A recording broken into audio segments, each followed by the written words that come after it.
साहस से अपनी परंपरा पर बात करना होगा। आख्यान हमारी बुंदेली संस्कृति के अकाट्य साक्ष्य हैं। ये उद्गार महाराजा छत्रसाल बुंदेलखंड विश्वविद्यालय छतरपुर की कुलगुरु के हैं। शनिवार को विश्वविद्यालय में आयोजित विलुप्त प्राय बुंदेली लोक आख्यानों में संस्कृति दर्शन विषयक संगोष्ठी के उद्घाटन समारोह में उन्होंने ये विचार व्यक्त किए।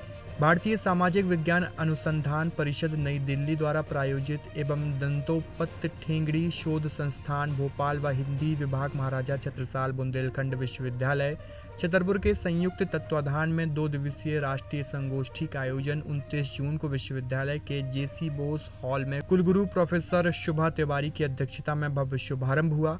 मंचासीन अतिथियों में निदेशक जनजातीय लोक कला एवं बोली विकास अकादमी भोपाल प्रोफेसर धर्मेंद्र पारे, सुप्रसिद्ध बुंदेली अध्येता प्रोफेसर श्याम सुंदर दुबे, निदेशक दत्तोपंत ठेकड़ी शोध संस्थान भोपाल डॉक्टर मुकेश कुमार मिश्रा, कुल सचिव यशवंत सिंह पटेल तथा प्रोफेसर बहादुर सिंह परमार मंचासीन रहे।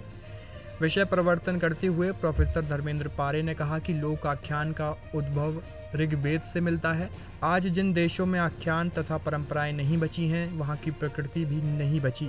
हमें अपने अपने समाज को बचाना है तो परंपरा में प्रवाहित लोक चेतना को बचाना होगा। जी लिटोरी जी, आज किस तरह की प्रस्तुति यहाँ पर रही, किस आयोजन में आप शामिल? ये महाराज छत्रसाल बुंदेलखंड विश्वविद्यालय में लोक आख्यान को लेकर के विलुप्त प्राय जो लोक आख्यान हैं उनके ऊपर शोध और सेमिनार था 2 दिवसीय।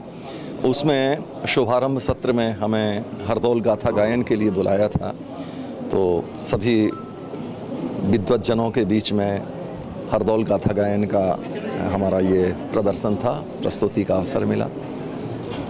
और प्रमुख चीज़ें हरदौल गाथा में क्या हैं ऐसी जो लोगों को बहुत दिल से जोड़ती हैं? देखिए, जितनी भी गाथा हैं, लोक गाथा हैं, वो सब की सब समाज के जीवन मूल्यों को बचाए रखने के लिए हैं। अब जैसे ये हरदौल गाथा है, तो हरदौल गाथा में भाई भाई का, देवर भाभी का जो कितना पवित्र संबंध है, कई लोग उसकी पवित्रता को, जो आदि काल में रामायण काल में राम और सीता और लक्ष्मण का संबंध है, लक्ष्मण जब कह देते हैं कि मैं अपनी भाभी के कर्णफूल नहीं पहचानता, केवल उनके पायजेब को पहचानता हूँ, वही स्थिति हरदौल अपनी भाभी को माँ की तरह मानते हैं।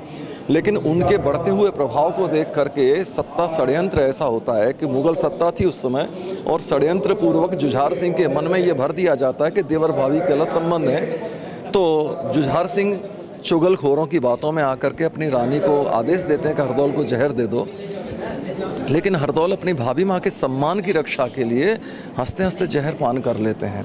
तो भाभी और देवर का कितना पवित्र संबंध है, इसको संबंध को बचाए रखने के लिए लोक आख्यानों में ये चरित्र हमारे लोक गायकों के द्वारा गाया गया है। उस आख्यान को हमने यहाँ लोक गाथा में प्रस्तुत किया। सर, किस तरह का आयोजन विश्वविद्यालय में रखा गया है, कितने दिन का आयोजन है, क्या उद्देश्य? विलुप्त प्राय बुंदेली लोक आख्यानों में संस्कृति दर्शन पर ये व्याख्यान यहाँ पर 2 दिन की संगोष्ठी रखी गई है। ये शोध संगोष्ठी दत्तोपंत ठेंगड़ी शोध संस्थान भोपाल द्वारा ICSR के तत्वाधान में रखा गया। मुख्य रूप से इसका उद्देश्य है कि जो हमारी बुंदेली की ऐसी लोक गाथाएँ जो आज विलुप्त हो रही हैं, जनसामान्य के बीच में नहीं हैं, उनका विश्लेषण किया जाए, नई पीढ़ी से परिचित कराया जाए। इसलिए 2 दिवसीय आयोजन विश्वविद्यालय के हिंदी विभाग के द्वारा यहाँ पर रखा गया। गीत संगीत जैसे हरदौल की प्रस्तुति हुई, इसके अलावा और कौन सी ऐसी? सभी गाथाओं के 6 गाथाओं के 6 सत्र हम लोगों ने रखे हैं, तो उनके कलाकारों को बुलाया है। अभी जगदेव की गाथा का आप प्रस्तुतिकरण देखेंगे, हरदौल का आप देख ही चुके हैं। इसके अलावा सोरहन गऊ का भी, धर्मा सांवरी का भी, कारजदेव की गोटों का, मुगरध्वज की कथा, सभी जो बुंदेलखंड के श्रेष्ठ कलाकार हैं उन कलाकारों को हमने यहाँ बुलाया है। और दोनों दिन लगातार इन कलाकारों के माध्यम से लोक गाथाओं की सजीव प्रस्तुति होगी, जिससे नई पीढ़ी आकर्षित हो, उसको समझे। शोध और साहित्य के छात्रों के लिए किस तरीके से ये उपयोगी? ये बहुत महत्वपूर्ण है। इसी दृष्टि से हमने काम किया है कि नई पीढ़ी है और खासतौर से बुंदेलखंड के, तो इसमें शोध, बहुत सारी शोध की संभावनाएं हैं। उन संभावनाओं को तलाशना, उसके बारे में शोध के उद्देश्य को लेकर के नई पीढ़ी में इससे भारतीयता मिलेगी, जीवन मूल्य मिलेंगे, सत्य है, त्याग है, ईमानदारी है। और आज के संदर्भ में आज का जो विश्व परिप्रेक्ष्य है उसमें कितनी इसकी उपादेयता है, प्रेम का स्पेस घट रहा है, तो उसके लिए है, त्याग के लिए है, समाज सुधार के लिए है, राष्ट्र प्रेम, रिश्तों के लिए, खासतौर से देवर भाभी के रिश्ते, माँ बेटे के रिश्ते, इन सब त्याग को लेकर के इसमें समझने को और सीखने को मिलेगा।